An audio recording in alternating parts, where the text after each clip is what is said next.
Salut, très bonne journée, bonne soirée. Je ne sais pas à quel horaire vous nous regardez, mais c'est un plaisir de commencer maintenant le spectacle de la foi. Le spectacle de la foi, qui est présenté par R. Suarez, va apporter aujourd'hui une parole sur comment accomplir les préceptes de Dieu. Et en vérité, qu'est-ce que sont les préceptes? C'est la façon par laquelle Dieu opère. Il existe une façon par laquelle Dieu va opérer dans ma vie et peut opérer dans votre vie. Beaucoup de personnes, pour ne pas vraiment connaître ces faits, finissent par agir de façon précipitée. Elles finissent par affirmer quelque chose et elles n'ont même pas conscience de ce qu'elles sont en train d'affirmer. Ce sont nos paroles qui déterminent pour nous un futur spirituel bon ou mauvais, comme le disent les Écritures. Cependant, messieurs, dames, si vous désirez avoir la différence dans vos vies, commencez par écouter avec calme ce que cela dit dans peu de temps. Et après, analysez cela avec ce que vous avez dit sur votre vie, et là vous verrez si cela est en accord avec ce que Dieu pense ou pas. Dieu a une vie de succès, une vie pour des réalisations dans votre vie. Mais ces réalisations ont besoin de certaines préconditions dans votre vie pour être accomplies. Commencez maintenant par écouter ce que Dieu a à dire dans votre vie. Ensuite, messieurs, dames, vous verrez l'histoire d'une personne qui présentait un certain problème au cœur. Endocardite, c'est un problème qui est sérieux, comme tout problème cardiaque, mais elle s'est jetée dans les mains de Dieu. Aujourd'hui, nous apprendrons ce qu'est se lancer dans les mains de Dieu. Tout de suite après, nous aurons la prière avec R. Suarez, et moi, je reviendrai à la fin pour parler avec vous tous sur ce que Dieu projette pour votre vie. Ma certitude, c'est que vous sortirez de cette émission comme une personne heureuse, car elle vient apporter un plus, elle vient pour aider. Le spectacle de la foi commence maintenant dans votre foyer.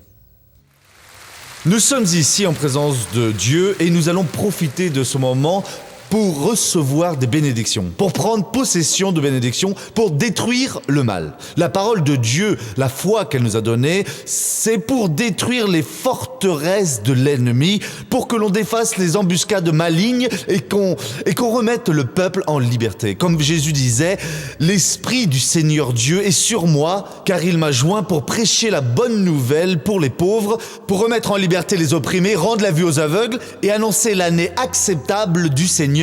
Ainsi, nous allons avec la même foi, au nom du Seigneur, pour faire la même œuvre. Ces jours-ci, je vous parle ici de temps à autre, je passe d'un autre sujet, d'un sujet à un autre, mais je reprends, parlant sur un sujet de grande importance, que sont les prescriptions de Dieu, les normes, les règles du Seigneur, les ordonnances. Et la majorité des chrétiens n'a jamais vu cela. Je dis la majorité parce que je m'y inclus. Bien que cela fasse 54 ans au moins que je sers Jésus, j'ai commencé à l'âge de 6 ans, je n'avais jamais fait attention à cette parole. Et en lisant la Genèse au chapitre 26, Isaac, le fils d'Abraham, à cause de la famine qui sévissait là où il habitait, de la sécheresse, il s'est alors dirigé vers l'Égypte. Et quand il était en chemin pour l'Égypte, Dieu l'a arrêté près des Philistins à Guérar et il a dit « Ne va pas là-bas ». Et puis le Seigneur Dieu a fait quelques promesses à Isaac. Alors quelqu'un a demandé « Mais pourquoi est-ce que Isaac était-il donc si privilégié ?» Car Dieu a empêché qu'il continue ce chemin à cause des problèmes qu'il rencontrait en Égypte. Et de plus, il lui a fait des promesses. Dans le verset 5, le Seigneur dit ainsi: « Parce qu'Abraham m'a écouté et qu'il a gardé mes observances, mes commandements, mes prescriptions et mes lois. » Ainsi, à quoi est-ce que je pensais? À obéir à la voix de Dieu, je vais être très sincère, pour ouvrir mon cœur, car je pensais que c'était suffisant. Obéir aux commandements du Seigneur, obéir aux statuts et aux lois. Mais les prescriptions, je ne voulais même pas savoir ce que c'était. Parfois, on laissait passer quelque chose d'important sans y faire attention. Alors, j'ai vérifié que la prescription, c'est une règle, c'est une norme, c'est une ordonnance. Et Abraham s'y est intéressé aussi, il y a 4000 ans de cela, pour connaître les prescriptions de Dieu. Et cela, la majorité des chrétiens ne s'y intéressent pas. Voyez ici ce que dit la Sainte Bible. C'est au verset, au psaume 119, dans le verset 45. Ceci, je ne l'ai pas encore donné à tout le peuple, non. Vous voyez ce que le rédacteur a dit, quelle révélation importante. Pourquoi y a-t-il des chrétiens qui ne sont pas encore libérés? Missionnaire, je ne parviens pas à être libéré, je suis toujours opprimé par une chose, opprimé par une autre, il semble même que je suis un peu perturbé. Alors, le psaume 119, le verset 45. Je marcherai au large car je recherche tes directives. Vous voyez, le rédacteur a compris cela il y a 3000 ans de ça, que pour qu'une personne marche libérée, elle ne doit pas être ce genre de chrétien fermé. Et quand je le dis ainsi, beaucoup de gens ne comprennent pas, alors il faut que j'explique. Parce qu'à la campagne, les gens font ceci. Vous allez marcher avec l'âne au bord de la route, il va tirer le chargement, et si vous le laissez comme ça, sans boucher sa vue ici, il va voir l'herbe et il va la manger. Alors le gars met l'œillère ici et voit juste l'herbe devant lui, il va continuer à marcher ainsi. L'herbe est toujours devant lui, c'est ainsi, de cette façon. Et donc il y a des gens qui sont ainsi. Ils ne veulent pas comprendre la parole. Alors, ils perdent cette bénédiction de Dieu. Nous pouvons être obtus. Le rédacteur a compris. Pour marcher en liberté, je dois rechercher les prescriptions du Seigneur. Il a cherché de façon que Dieu veut que nous nous mettions à agir dans la vie. Notre mode de conduite. Comment est-ce que nous devons vivre ? Ah non, je ne veux rien savoir, cela pour rien n'existe pas. Non, nous devons y prêter attention. Dieu veut que je sois de quelle manière ? De toute situation, comment est-ce que je dois me comporter ? Recherchant ces prescriptions, vous avez déjà la liberté, parce que Paul a écrit dans le livre des Galates, c'est pour la liberté que le Christ nous a libérés. Ainsi, nous avons été libérés pour la liberté. Liberté de quoi ? Liberté spirituelle, liberté physique, liberté de toute oppression maligne. Nous avons été libérés par Jésus dans son œuvre au calvaire pour que nous soyons indépendants.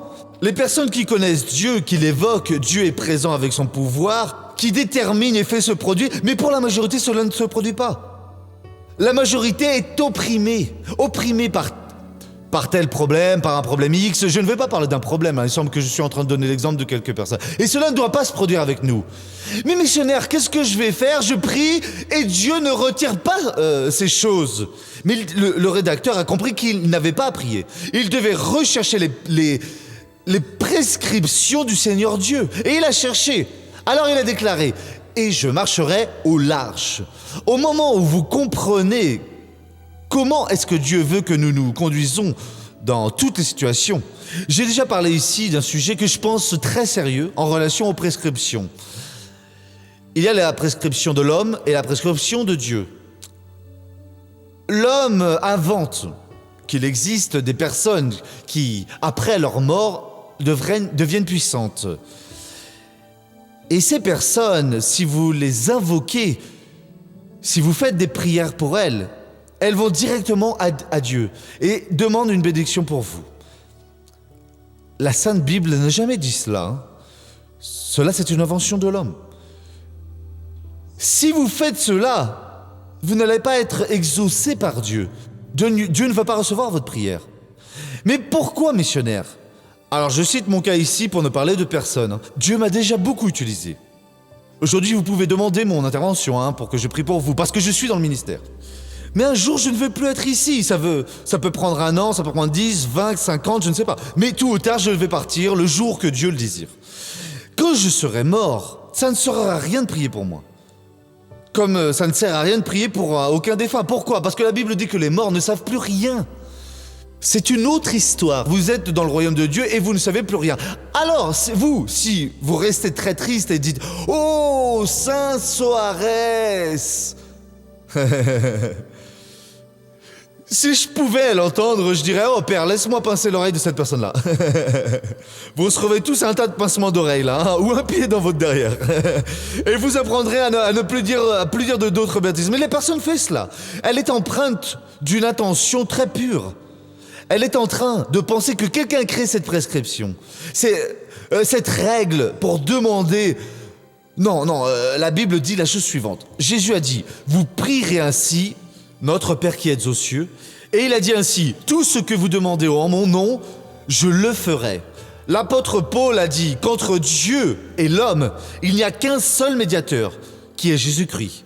Ainsi, nous ne pouvons utiliser le nom de personne, même pas celui de la Vierge Marie.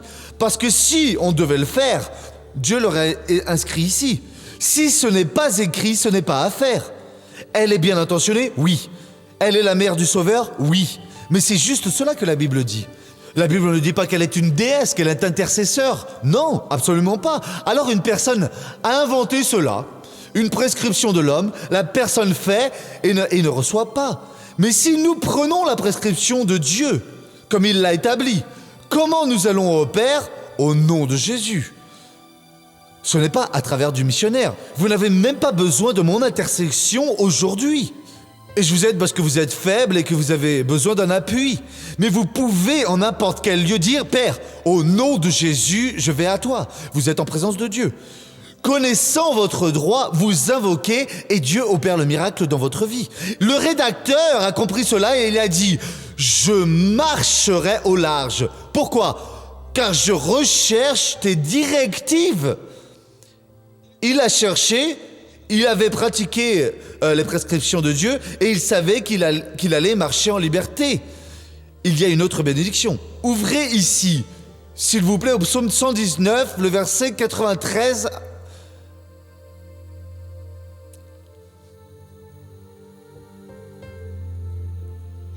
Il a continué en disant « Je n'oublierai jamais tes ordonnances, car c'est par elles que tu me rends la vie. » Vous voulez être vivifié par le Seigneur Dieu. Si Dieu touche ce bras qui ne se lève pas et fait que ce bras devienne bon, touche ce cerveau qui ne parvient pas à bien raisonner et fait que cette personne soit intelligente. Vous voulez être une personne qui est un vainqueur dans la vie, n'oubliez pas les prescriptions de Dieu.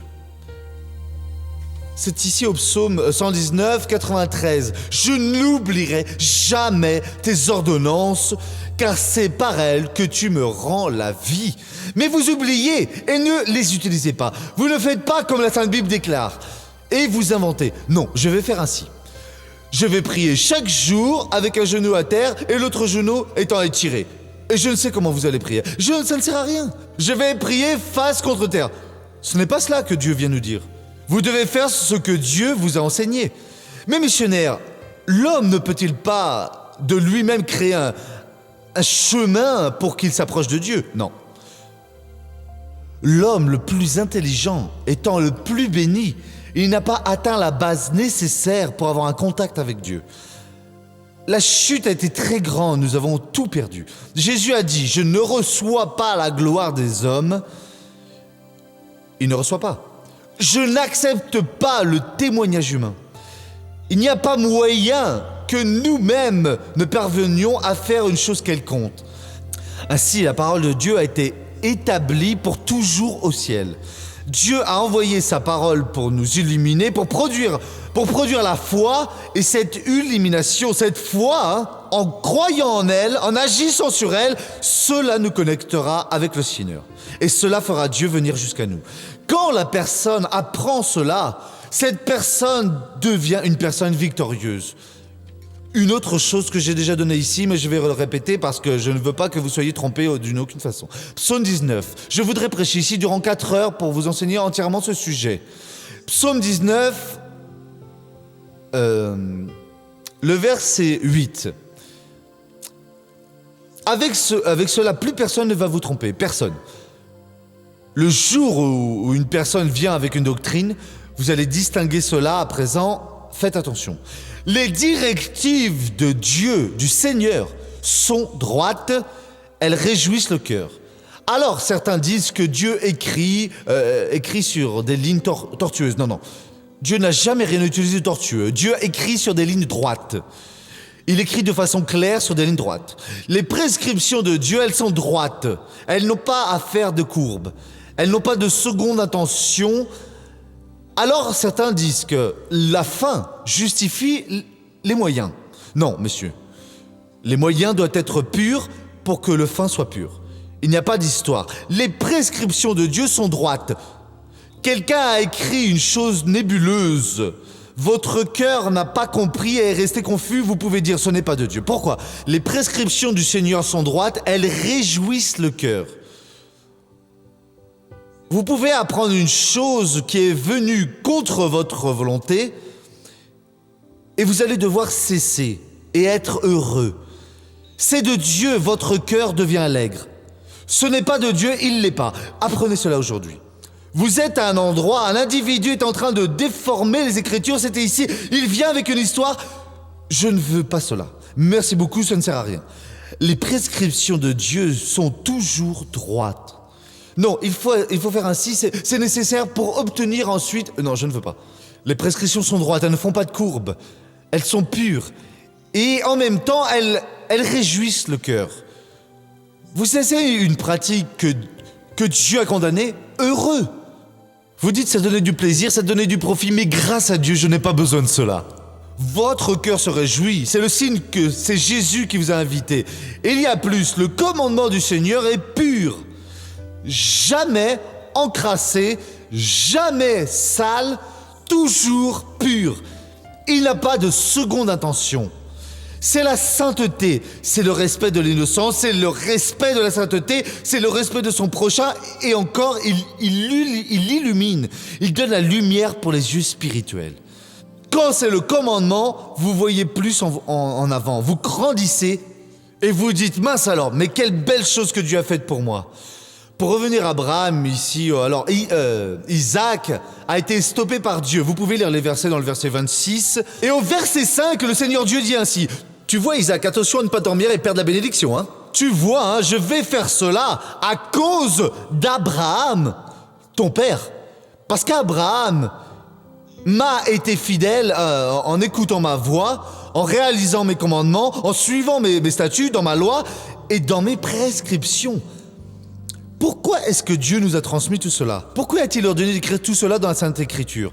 Parce que moi et vous, nous pouvons aujourd'hui pas seulement être bénis avec la parole, mais aussi pour bénir nos enfants, petits-enfants et ceux qui sont déjà ici et qui viendront. Notre fidélité va leur transmettre un héritage. En plus de tout ce qu'Abraham a donné, Abraham a fait les cinq choses suivantes.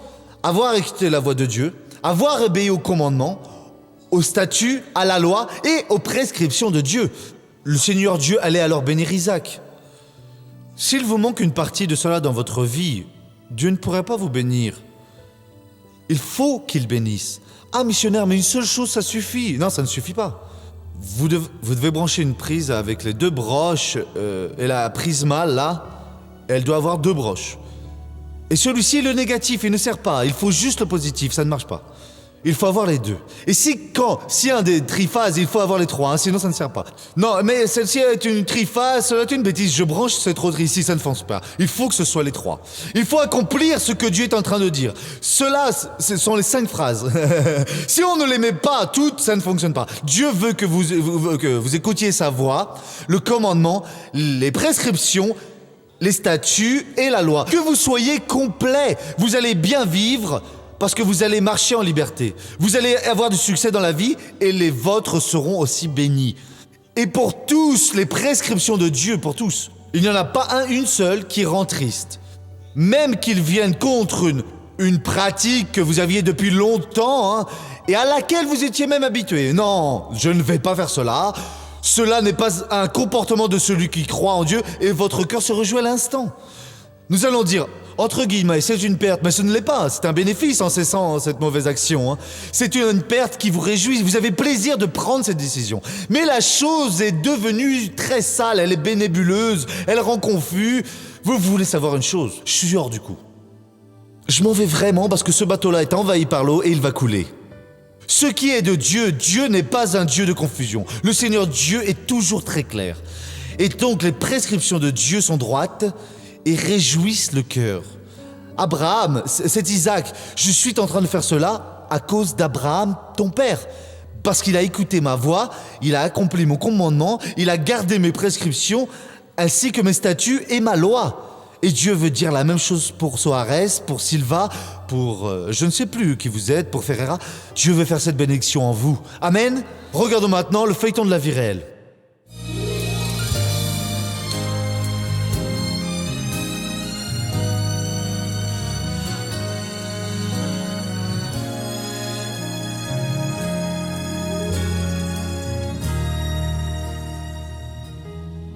Diane a commencé à avoir de fortes fièvres et des taches sur les pieds. Sa famille a cherché les médecins pour diagnostiquer le problème. Mon père m'a emmenée à l'hôpital public. Ils ont fait une prise de sang pour voir si c'était la dengue, mais ça n'a rien montré. Ils ont pensé que c'était une infection urinaire. Et alors, j'ai pris les médicaments. L'infection a diminué, sauf que la fièvre, non. Et là, moi, j'ai continué à être vraiment faible, très fatiguée. Mon père m'a emmenée à une consultation privée. Ils ont vu les petites taches. Ils ont soupçonné une endocardite, qui est une infection au cœur d'une valve du cœur. Il disait que c'était vraiment grave. Alors, j'ai pensé que si j'allais là-bas, j'allais revenir avec elle. Mais eux, automatiquement, à ce moment-là, ils ont dit non, elle ne va pas sortir. Alors, on est allé dans la chambre. Et à partir de là, ça a été toutes ces allées-venues. Ça a été beaucoup d'examens, beaucoup, que je suis allée faire. Et le constat, c'est que c'était vraiment une endocardite. Ils ont même expliqué ce que c'était, comment le sang était pompé par le cœur, comment celui-ci envoyait le sang dans tout le corps. C'est comme ça qu'il peut emmener ces bactéries dans tout le corps et qu'il peut infecter le corps tout entier. Et alors, j'ai commencé à prendre 3 antibiotiques super puissants à chaque 2 heures en 2 heures. En recevant le diagnostic et sachant la gravité de la maladie de Diane, la famille s'est unie dans la prière et a cherché la compréhension dans la parole de Dieu. J'ai commencé à prier, à participer de la campagne. J'appelais souvent pour demander une prière. J'ai aussi demandé le téléphone du centre de prière de l'Église de Grâce. Et je priais, j'écoutais le message du pasteur parce qu'il parlait toujours, sauf qu'il ne trouvait pas la bactérie. On a commencé à prier dans ce sens-là. Vous voyez que la bactérie apparaisse, oui. Et elle est apparue à nouveau, sauf que ils sont encore restés dans le doute. Alors, on a continué à persévérer dans la prière. Mais on savait que Dieu était là, en train d'agir, là tout près. Et après avoir fait notre examen, elle a justement grandi à nouveau. Et c'était une bactérie appelée Corim bacterium, qui était super rare. Alors, l'infectologiste, elle a donné son sentiment pour changer d'antibiotique, que ça serait plus commode pour moi parce que je devais prendre de 2 en 2 heures 3 antibiotiques. Alors ça allait diminuer. La bactérie était en train de se disséminer dans tout le corps.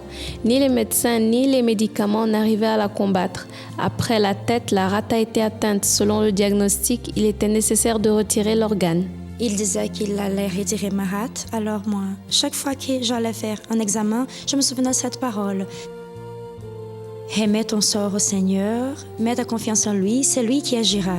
Et le résultat de l'examen montrait qu'il n'avait rien à la rate. J'ai commencé à faire la campagne avec le pasteur James de la Première Rose pour que le cœur s'ouvre, pour qu'il reconnaisse cette bactérie, pour qu'il reconnaisse que cette bactérie-là était morte, pour qu'il reconnaisse qu'elle était déjà guérie.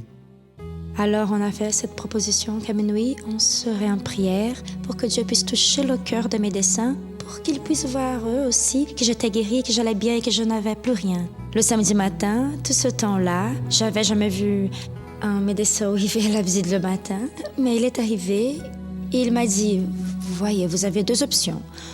Ou vous pouvez rentrer chez vous, prendre les cachets et revenir ici, venir à l'hôpital 2 fois par jour, vous pouvez rester ici, ok? Ceci jusqu'à ce que termine l'antibiotique. Alors mon père a dit oui, mais on était en prière pour sortir. Dieu l'a fait sortir et on doit rester ici. Alors, on a décidé de sortir, de s'en aller.